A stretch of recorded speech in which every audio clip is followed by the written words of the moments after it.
What's going on, everyone? Jeremy here from the Quartering, and, it's time for Ethan Klein's latest gaffe. I do want to start off with, to be, consistent with my beliefs, he did win what appeared to be a frivolous lawsuit that was filed against him. He won against it from the owner or CEO of a Triller. I think that he was 100% in the right in that, and I'm glad he won. I'm also glad that he won 100% of his attorney fees back. See, you can, as Ethan thinks it's impossible, you can separate things. You can compartmentalize things. But he also had probably one of the biggest weird self-owned takes on Twitter. I think the problem is that Ethan has spent too much time on Twitter, and he's getting positive feedback for just really, in my opinion, brain dead takes. And so then he thinks he's like intellectual and he thinks that it's a good point, but it's really not. In fact, he's basically gone full mask off, pro censorship, pro deplatforming, and has completed the metamorphosis from what was once a hero to many YouTubers to now just another soulless, empty husks of leftist corporate media. And it's sad. It's just really sad to see. And he thinks that making defamatory statements on his podcast is somehow totally okay.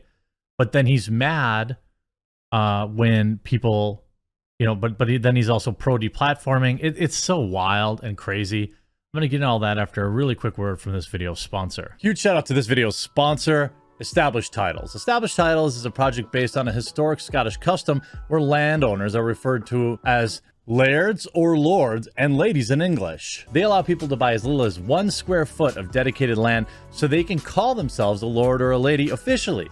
In return, they commit to plant a tree with every order and protect the beautiful, pristine woodlands of Scotland.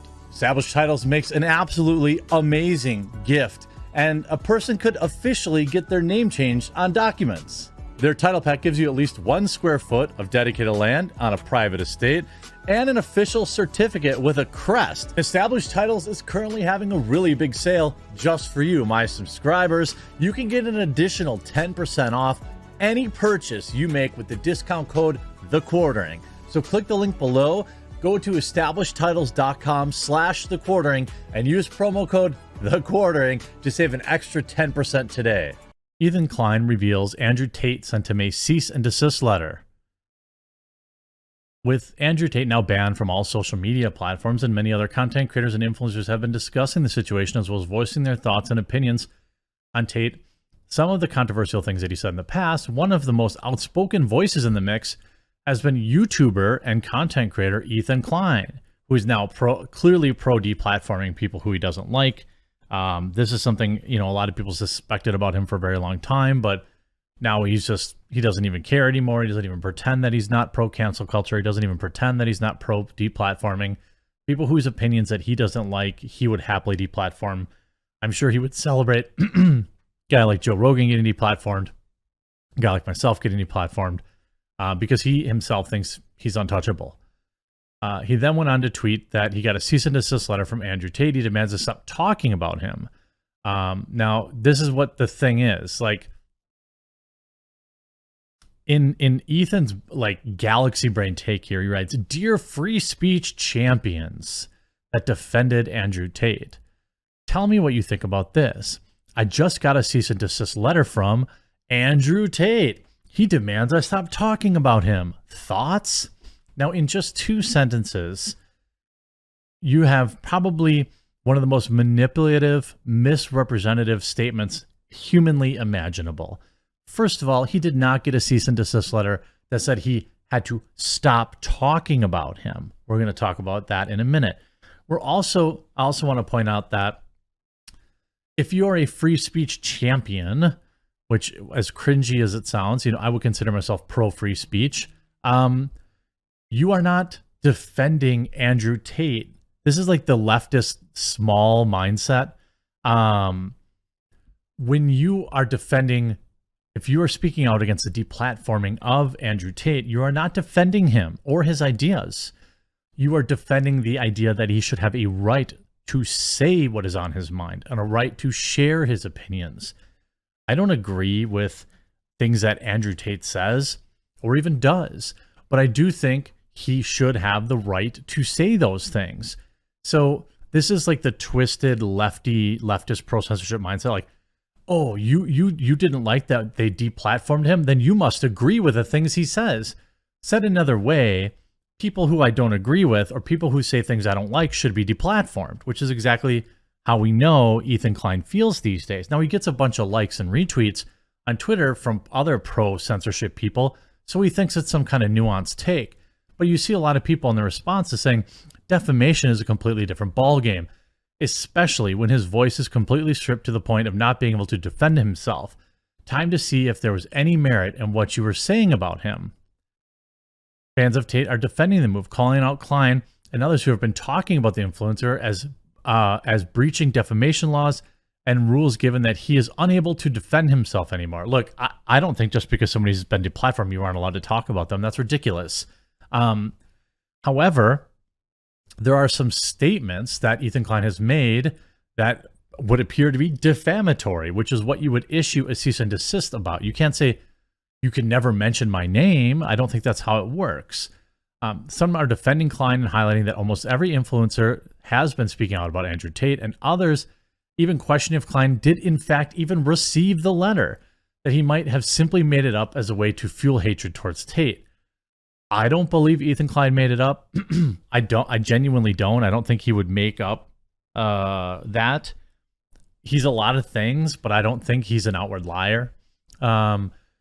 However, Klein was quick to put these things to bed. He followed up earlier tweet. Klein posted a quick Instagram video showing the email he received about the cease and desist in question.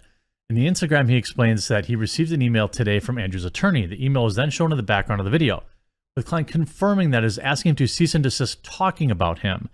He then calls out Tate for his hypocrisy. What about my free speech, Andrew? Now, I did not, I don't think, and again, this is a straw man, because it's the only real argument Ethan can win. I don't believe Andrew Tate has branded himself as a free speech warrior. Maybe it's something he's been talking about now that he's been deplatformed, but like, you can see Sean Fitzgerald here, actual justice warrior, saying, your wife claimed on your podcast that trafficking allegations were, quote, not alleged or a part of an ongoing investigation, but proven, and did it repeatedly. This is not the case. Even then, show us the letter. If Tate is using slap suit tactics, then I wouldn't be on board. You know, like, here you see the letter. He says, I'm sure you've already seen this, but this is where he said, I won't believe that he got a cease and desist letter until he shows it. You could see, please direct us here, you know, letter. This says cease and desist all defamation, slander, and or lies. This isn't a letter that says you can't talk about him, Ethan Klein. And I know your super huge mega brain viewers probably think that's what this means, without, like, they literally can't read. But what they're saying is you are not allowed to defame people knowingly. And what Ela Klein allegedly does is just that.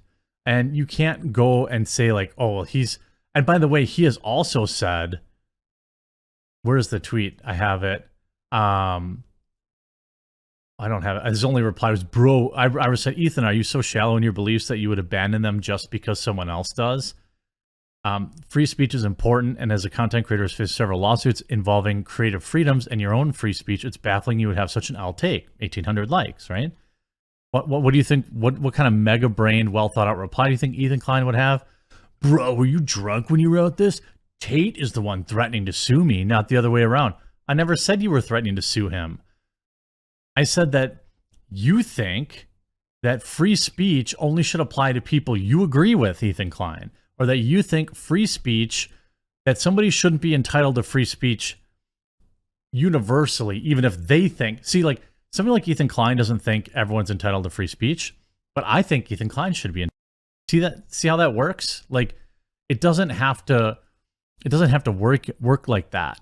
And the thing is, he's had several tweets where he states certain things as fact about Andrew, calling him like the R word and all this other kind of stuff. That is just, these are allegations, but you see, so brave to have this trafficking, like person who raises their hands, R word. Like he's stating this as fact. Now, we've seen the videos of him raising his hand to someone. That's not okay. But the trafficking thing, as far as I know, he hasn't been convicted of it. That would be news to me. And obviously the R word, again, he is stating things that are allegations as fact. And I would argue that there's probably some legal ramifications there. You see here, good news is Andrew Tate was banned. The bad news is he's going to go back to human trafficking women. And like, again, allegations. Like all the things that Ethan has said here, he's stating as literal fact, which, I don't think is protected by free speech as far as it goes. I mean, he's not even saying in my opinion, he's stating it as fact. And oh, by the way, all these clowns that are like, and again, I don't know how many times I have to say this. I don't consume Andrew Tate's content. It's not for me, obviously, but this is a guy that now went on onto Rumble and has 500,000 subscribers there, and had a live stream with over 100,000 concurrent viewers the other day. That's more people. That's probably the biggest live stream that's ever happened on Rumble. Maybe Crowder was bigger. And it's also 5 to 7 times bigger than Andrew's ever had. So all this cancellation attempt, all this chest beating and thumping and stuff, saying that you're doing good, you only made the guy more popular, which all of us knew was going to happen anyway. But keep doing the same thing over and over again, especially with ideas you don't like, Ethan, because that'll definitely make them go away. I hope you enjoyed this video. If you did, please make sure you hit that red subscribe button down below, and we'll talk to you again real soon.